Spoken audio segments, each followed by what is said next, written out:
Welcome back. Research shows 800,000 women suffer with mental health issues during and after pregnancy every year, but only 25% receive treatment.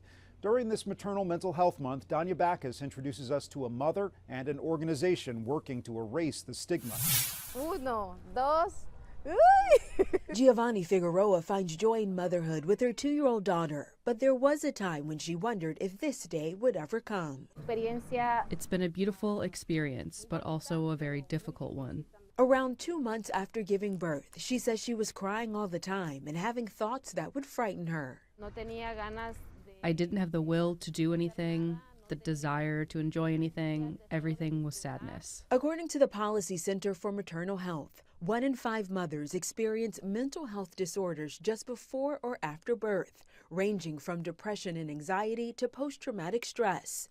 Social, cultural, and economic levels increase the risk for Latina and Hispanic women. We help them understand that none of that is their fault, that they're actually going through some transitions as they're also navigating being a parent. Carla Cardoza is a marriage and family therapist who works with Postpartum Support International, providing support and increasing awareness about the emotional changes moms experience. When symptoms are lingering, such as lack of interest, maybe sadness, like just a lot of sadness, crying, having a difficulty sleeping, difficulty taking care of themselves, maybe having intrusive thoughts, it is important to take action. Giovanni joined a virtual support group led by Carla. She says connecting with other mothers who understood what she was going through helped.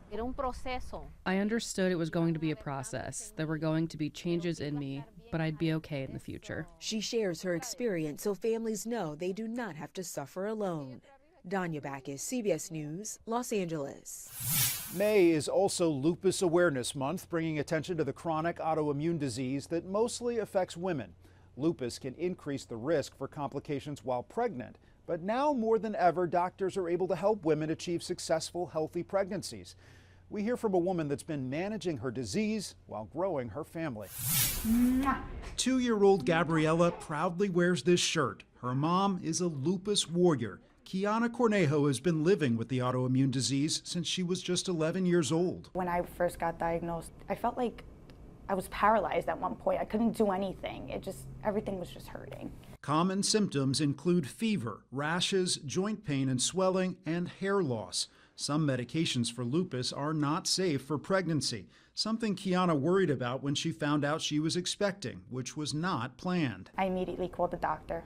I was terrified. Their pregnancies are not like the average pregnancy. Between the risk of active disease and sometimes the risk of the medications that they need to take.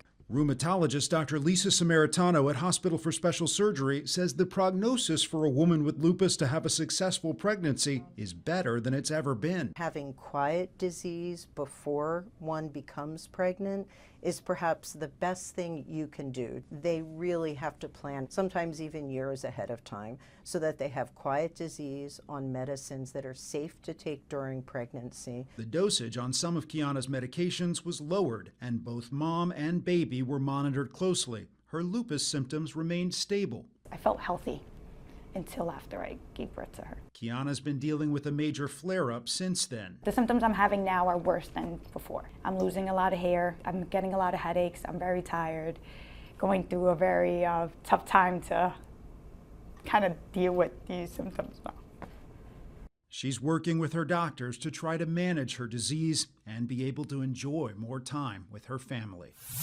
That's Eye on Health for this week. I'm Bradley Blackburn. Thanks for joining us, and be well.